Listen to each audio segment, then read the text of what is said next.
How to speed up slow internet in Android mobile by changing DNS server. Hi everyone, welcome to the channel.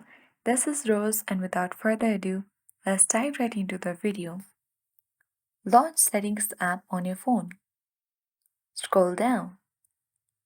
Now select Connection and Sharing option and simply look for Private DNS. Open it and here you need to simply choose Private DNS Provider hostname. Or simply you can choose a specified DNS and tap on DNS address.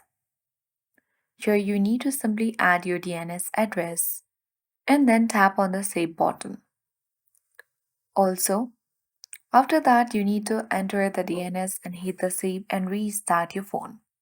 So simply hold the power button on your device and then you have to swipe towards restart, and once your phone restarts your internet speed should improve as you are now using a faster DNS server. So that's it. I hope this guide was helpful. If it was, then do like, share, comment, and don't forget to subscribe. Thank you for watching and see you in the next video.